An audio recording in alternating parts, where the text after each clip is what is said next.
സർക്കാരിന്റെ സംഭാവനയാണ് എന്ന് ഈ മണ്ഡലത്തിലെ ജനങ്ങൾക്കെല്ലാം ബോധ്യമായിട്ടുള്ളതാണ്. അതുകൊണ്ട് കോഴിക്കോടിന്റെ വികസന പ്രവർത്തനങ്ങൾക്ക് വേഗത കൂട്ടാൻ നമ്മുടെ പാർലമെന്റ് മണ്ഡലത്തിലെ വ്യത്യസ്ത ജനവിഭാഗങ്ങളുടെ ജീവൽപ്രധാനമായിട്ടുള്ള പ്രശ്നങ്ങൾക്ക് പരിഹാരം കാണാൻ ഒരു പുതിയ കോഴിക്കോടിനെ സൃഷ്ടിക്കാൻ ആവശ്യമായിട്ടുള്ള പ്രവർത്തനമാണ് ദേശീയ ജനാധിപത്യ സഖ്യത്തിന്റെ ഭാഗമായിട്ടുള്ളത്. അതിന് നേതൃത്വം കൊടുക്കാനാണ് പാർട്ടി നിയോഗിച്ചിട്ടുള്ളത്. തീർച്ചയായിട്ടും ഈ പാർലമെന്റ് മണ്ഡലത്തിലെ ജനങ്ങൾ നരേന്ദ്രമോദിയോടൊപ്പം ഉണ്ടാകും എന്ന് തന്നെയാണ് ഞങ്ങളുടെ വിശ്വാസം. മോഡിക്കൊരു വോട്ട് എന്നുള്ളതാണ് ഈ പ്രാവശ്യം ഞങ്ങൾ ജനങ്ങളുടെ മുമ്പാകെ വെക്കുന്നത്. രാജ്യം മുഴുവൻ നരേന്ദ്രമോദിയോടൊപ്പം അണിനിരന്ന് കോഴിക്കോടും ഈ വികസന യാത്രയിൽ പങ്കാളിയാകും എന്നുള്ളതാണ് ഞങ്ങളുടെ പ്രതീക്ഷ. അതുകൊണ്ട് ഈ പാർലമെന്റ് മണ്ഡലത്തിൽ നല്ല ഭൂരിപക്ഷത്തോടു കൂടി ജയിക്കാൻ ആവശ്യമായിട്ടുള്ള പ്രവർത്തനത്തിനാണ് ദേശീയ ജനാധിപത്യ സഖ്യം നാളെ മുതൽ ആരംഭിക്കാൻ വേണ്ടി പോകുന്നു. അതിന് എല്ലാവരുടെയും സഹായവും സഹകരണവും, പ്രത്യേകിച്ച് നിങ്ങൾ മാധ്യമപ്രവർത്തകന്മാരുടെ എല്ലാവിധ സഹായങ്ങളും സഹകരണങ്ങളും ഉണ്ടാകണമെന്ന് വിനയപരിസരം അഭ്യർത്ഥിക്കുകയാണ്. ചേട്ടാ, ഇപ്പം മറ്റു കാൻഡിഡേറ്റ്സ് ഒക്കെ ഫീൽഡിൽ ഇറങ്ങിക്കഴിഞ്ഞിട്ടുണ്ട്. കരീംക ഉൾപ്പെടെയുള്ള ആളുകളൊക്കെ ഒരു ഘട്ടത്തിൽ പല മേഖലകളിലും എത്തുകയും ചെയ്തിട്ടുണ്ട്. ഇപ്പം നാളെ മുതൽ ഇറങ്ങുമ്പോൾ എന്തായിരിക്കും പ്രയോറിറ്റി? അല്ല, ഞാൻ സ്ഥാനാർത്ഥി കുപ്പായിട്ട് ഇറങ്ങിയിട്ടില്ല എന്നേ ഉള്ളൂ. ഞാൻ കോഴിക്കോട് തന്നെയുണ്ട്. ഞാൻ എവിടെയും പോയിട്ടൊന്നുമില്ല. ഈ കോഴിക്കോട് ദീർഘകാലമായിട്ട് രാഷ്ട്രീയ പ്രവർത്തനവും പൊതുപ്രവർത്തനവും നടത്തിയിട്ടുള്ള ആളാണ് ഞാൻ 2004 ഈ പാർലമെന്റ് മണ്ഡലത്തിൽ മത്സരിച്ചതാണ്. അതിനുശേഷം കഴിഞ്ഞ പ്രാവശ്യം നോർത്ത് അസംബ്ലി മണ്ഡലത്തിൽ മത്സരിച്ചിട്ടുള്ളതാണ്. ഞങ്ങൾ കഴിഞ്ഞ ഒരു കൊല്ലമായി തെരഞ്ഞെടുപ്പിനെ മുൻനിർത്തിക്കൊണ്ടുള്ള ധാരാളം പ്രചരണങ്ങളും പ്രവർത്തനങ്ങളും ഈ പാർലമെന്റ് മണ്ഡലത്തിലുടനീളം നടന്നു. അതിന്റെ ഭാഗമായിട്ട് നേരത്തെ തന്നെ നിരവധി വീടുകൾ സമ്പർക്കം ചെയ്തിട്ടുണ്ട്, നിരവധി ഗുണഭോക്താക്കളെ കണ്ടിട്ടുണ്ട്, കീ വോട്ടേഴ്സ് ആയിട്ടുള്ള ആളുകളെ കണ്ടിട്ടുണ്ട്. അതുകൊണ്ട് സ്ഥാനാർത്ഥിയുടെ മേലങ്കി അണിയാതെ തന്നെ ഈ പാർലമെന്റ് മണ്ഡലത്തിലുടനീളം സാന്നിധ്യം അറിയിക്കാനും ആളുകളെ കാണാനും സാധിച്ചിട്ടുണ്ട്. ഈ കുപ്പായം വിട്ടുകൊണ്ട് നാളെ മുതൽ ഇറങ്ങുന്നു എന്ന് മാത്രമേ ഉള്ളൂ. ഓക്കെ,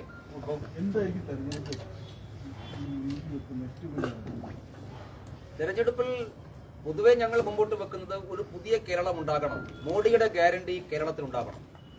അതുകൊണ്ട് ആ ഗ്യാരണ്ടി കോഴിക്കോടിനുമുണ്ട്. കോഴിക്കോട് 10 കൊല്ലമായിട്ട് ധാരാളം വികസന പ്രവർത്തനങ്ങൾ നരേന്ദ്രമോദിയുടെ ഗവൺമെന്റ് നടപ്പിലാക്കിയിട്ടുണ്ട്. പക്ഷെ ഇനിയും ഏറെ മുന്നോട്ട് പോകേണ്ടതായിട്ടുണ്ട്. ഇപ്പൊ കോഴിക്കോട് ജനങ്ങൾ ദീർഘകാലമായിട്ട് ആഗ്രഹിക്കുന്നതാണ് കോഴിക്കോട് എയിംസ് ഉണ്ടാകണമെന്നുള്ളത്. പുതിയ 5 എയിംസുകൾ പ്രഖ്യാപിച്ചപ്പോഴും കോഴിക്കോടിന് ആ പട്ടികയിൽ ഉൾപ്പെടുത്താൻ സാധിച്ചിട്ടില്ല. തീർച്ചയായിട്ടും അതുൾപ്പെടെയുള്ള ഇനി പൂർത്തിയാക്കേണ്ട വികസന പ്രവർത്തനങ്ങൾക്കുള്ള പ്രയോറിറ്റി ആയിരിക്കും ഈ തെരഞ്ഞെടുപ്പിൽ ഞങ്ങളുടെ ജനങ്ങളുടെ മുമ്പാകെ വെക്കുന്നത്. അതുകൊണ്ടൊരു പുതിയ കോഴിക്കോട് സൃഷ്ടിക്കാൻ ആവശ്യമായിട്ടുള്ള മാൻഡേറ്റിനാണ് ഞങ്ങൾ ജനങ്ങളോട് വോട്ട് ചോദിക്കുന്നത്. ഒറ്റ കാര്യം കൂടി, ഇപ്പം കരീം കെ ആണ്, രാഘവേട്ടനാണ് എന്ന ചേട്ടനായിരിക്കും. എന്നെ ഏട്ടനും എനിക്ക് നോക്കട്ടെ. ചില സന്ദർഭത്തിൽ ഇക്കയും ഏട്ടനും ഒക്കെ ആകുന്ന ഒരു സൂക്കേട് എല്ലാവർക്കും അറിയാം. എല്ലായ്പ്പോഴും എന്നെ എന്താണോ വിളിക്കുന്നത് ഇനിയും വിളിച്ചാൽ മതി. ഓക്കെ, സന്തോഷം.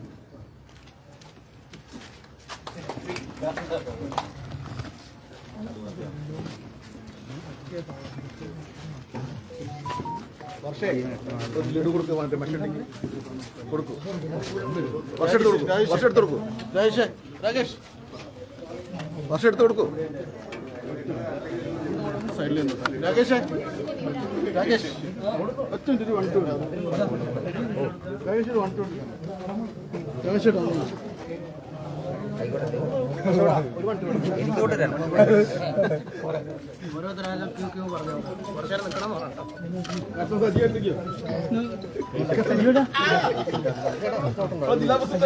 ജില്ലാ പ്രസിഡന്റ്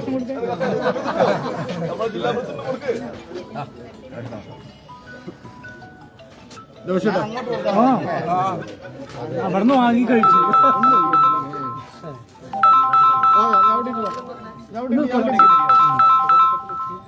ഒന്ന് വരൂ, ഒന്ന് വരൂ.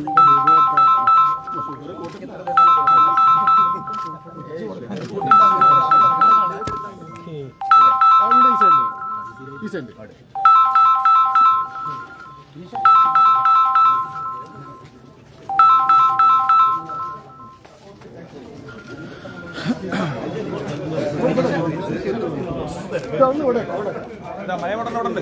നമസ്കാരം.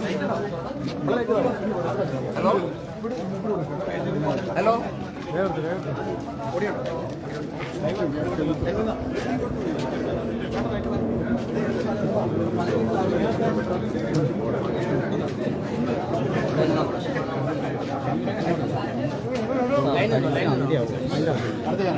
പോലെ ഞാൻ ജനണ്ടിക്ക് ഇഷ്ടമുള്ള സമയം ഞാൻ രാവിലെ 7 മണിക്ക് ഡ്യൂട്ടി കോഴിക്കോട് പാർലമെന്റ് മണ്ഡലം NDA സ്ഥാനാർത്ഥി MT രമേശ് കന്നി ആയിട്ടല്ല അംഗത്തിലുള്ളത്. അദ്ദേഹം ലോക്സഭാ തെരഞ്ഞെടുപ്പിൽ മൂന്നാമത്തെ തവണയാണ് ഇപ്പോൾ മത്സരം. രണ്ടാം തവണ ഞങ്ങൾക്ക് ഇപ്രാവശ്യം ഏറ്റവും നല്ല ആത്മവിശ്വാസമാണ്. ആത്മവിശ്വാസത്തിന് ഒരുപാട് ഘടകങ്ങളുണ്ട്. രാജ്യം മുഴുവനും നരേന്ദ്രമോദിക്ക് അനുകൂലമായിട്ടുള്ള വലിയ ഒരു വികാരം അലയടിക്കുന്ന തെരഞ്ഞെടുപ്പാണ് 2024. സ്വാഭാവികമായിട്ടും ആ ചലനങ്ങൾ കോഴിക്കോടുമുണ്ട്. കോഴിക്കോട് നമ്മൾ ആളുകളെ കാണുന്ന സമയത്ത് അത് പ്രതിഫലനമാണ്. മോഡി വീണ്ടും വരും എന്നുള്ള കാര്യത്തിൽ ആർക്കും സംശയമില്ല. അതുകൊണ്ട് ഇപ്രാവശ്യം മുമ്പ് ഒരിക്കലും ഉണ്ടാകാത്ത രീതിയിൽ നല്ല ആത്മവിശ്വാസമാണ്. ഞാൻ കോഴിക്കോട് ആദ്യമായിട്ട് മത്സരിക്കുന്നത് 2004-ലാണ്. അന്ന് എതിരാളിയായിട്ടുണ്ടായിരുന്നത് അന്തരിച്ചുപോയ ശ്രീ വീരേന്ദ്രകുമാറാണ്. ആ തെരഞ്ഞെടുപ്പിലും വലിയ മുന്നേറ്റം കോഴിക്കോട് ഉണ്ടാക്കാൻ വേണ്ടി സാധിച്ചിട്ടുണ്ട്. ഇന്ന് പുതിയ സാഹചര്യത്തിൽ ഈ പാർലമെന്റ് മണ്ഡലത്തിൽ നല്ല ഭൂരിപക്ഷത്തോടുകൂടി ജയിക്കാൻ സാധിക്കുമെന്നുള്ള നല്ല ശുഭാപ്തി വിശ്വാസം എന്നെ സംബന്ധിച്ചിടത്തോളം ഉണ്ട്. പൊതുവെ ഏത് ഒരു പ്രചാരണമായിരുന്നു എന്തായിരിക്കും കൂടുതലായിട്ട് ജനങ്ങൾക്ക് മുന്നിൽ പരമാവധി വോട്ടർമാരെ നേരിട്ട് കാണാൻ വേണ്ടിയിട്ടുള്ള ശ്രമമുണ്ടാവും. കാലാവസ്ഥയുടെ ചൂടിന്റെ പ്രശ്നമുണ്ട്. എന്നാലും മാക്സിമം വോട്ടർമാരെ കാണുക, മാക്സിമം വീടുകളിലേക്ക് പോവുക എന്നുള്ളത് തന്നെയാണ് പ്രധാനമായിട്ടും ഉദ്ദേശിക്കുന്നത്. എല്ലാ വീടുകളിലും പോയിട്ട് നരേന്ദ്രമോദിയുടെ 10 വർഷത്തെ പ്രവർത്തനങ്ങൾ പറയുക. കാരണം അവരോട് ഞങ്ങൾ മോഡിക്ക് വോട്ട് ചെയ്യാനാണ് ആവശ്യപ്പെടുന്നത്. ഏതാണ്ട് നമ്മുടെ പാർലമെന്റ് മണ്ഡലത്തിലെ മിക്ക വീടുകളിലും മോഡി സർക്കാരിന്റെ ഏതെങ്കിലും ഒരു പദ്ധതിയുടെ ഗുണം ലഭിച്ചിട്ടുള്ള ആളുകളുണ്ടാകും, ഗുണഭോക്താക്കളുണ്ടാകും. അപ്പോൾ ആ ഗുണഭോക്താക്കളെ എല്ലാവരെയും നേരിട്ട് കാണാൻ വേണ്ടിയിട്ടുള്ള പരിശ്രമം ഞങ്ങൾ നടത്തുന്നുണ്ട്. ഈ പാർലമെന്റ് മണ്ഡലത്തിൽ ആകെയുള്ള വോട്ടർമാരിൽ 60-70% ആളുകൾ മോഡി സർക്കാരിന്റെ ഗുണം ലഭിച്ചിട്ടുള്ളവരാണ്. അവരെല്ലാവരും നേരിട്ട് കാണും.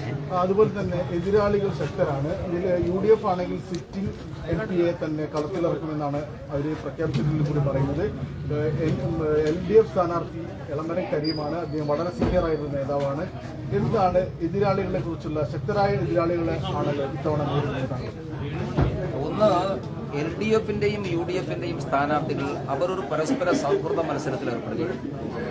കാരണം രാജ്യത്ത് പാർലമെന്റിലേക്ക് നടക്കുന്ന തെരഞ്ഞെടുപ്പ് മോഡി അനുകൂലികളും മോഡി എതിരാളികളും തമ്മിൽ തെരഞ്ഞെടുപ്പാണ്.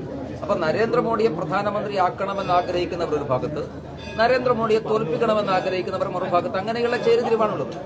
അതിൽ ഇവർ രണ്ടുപേരും രാഹുൽ ഗാന്ധിയെ പ്രധാനമന്ത്രിയാക്കാൻ വേണ്ടി ആഗ്രഹിക്കുന്നവരാണ്. അപ്പൊ അത് അവരുടെ ഒരു സൗഹൃദ മത്സരമാണ്. സ്വാഭാവികമായിട്ടും അത് ജനങ്ങൾക്ക് ബോധ്യമാവും, വോട്ടർമാർക്ക് ബോധ്യമാവും.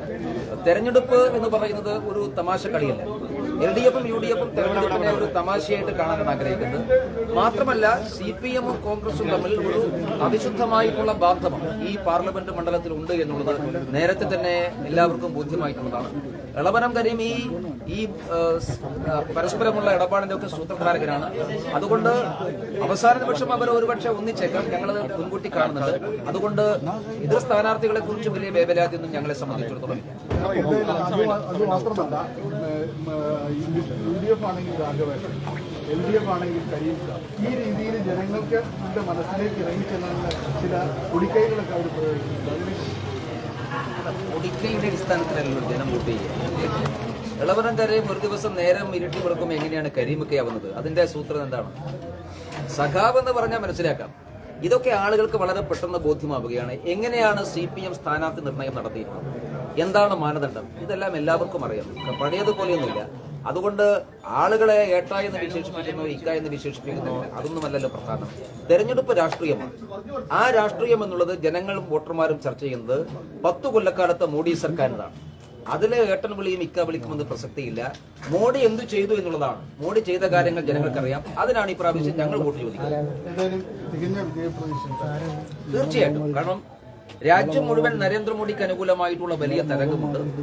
ആ തരംഗം കോഴിക്കോടും പ്രതിഫലിക്കുക തന്നെ ചെയ്യും. കാരണം കോഴിക്കോട് എക്കാലത്തും രാഷ്ട്രീയ പ്രബുദ്ധതയുള്ള ഒരു മണ്ഡലമാണ്. വലിയ രാഷ്ട്രീയ അട്ടിമറികൾക്ക് തുടക്കം കുറിച്ചിട്ടുള്ള മണ്ണാണ് കോഴിക്കോടിന്റെ മണ്ണ്. അതുകൊണ്ട് ഈ പ്രാവശ്യം NDA-ക്ക് അനുകൂലമായിട്ടുള്ള ഒരു വിധിയെഴുത്തുണ്ടാകുമെന്നാണ് ഞങ്ങളുടെ വിശ്വാസം. ഏതായാലും വളരെ നന്ദി. തികഞ്ഞ വിജയപ്രതീക്ഷയിലാണ് NDA സ്ഥാനാർത്ഥി MT Ramesh. Kozhikode UT Rakesh, CR Rajesh, Asianet news.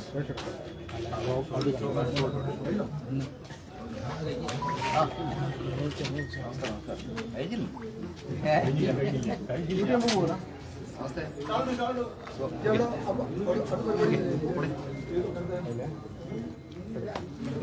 Kozhikode മണ്ഡലത്തിലെ NDA സ്ഥാനാർത്ഥി ശ്രീ MT രമേശാണ് ഇപ്പോൾ കൂട്ടൊപ്പം ചേരുന്നത്.